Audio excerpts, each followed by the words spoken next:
this, and I use this polishing wheel to clear the dirt on the tip. Let's see if that works.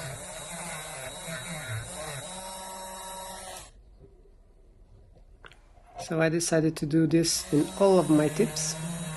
They are not all like this, but well, since I'm doing it, I'll do it in all of them.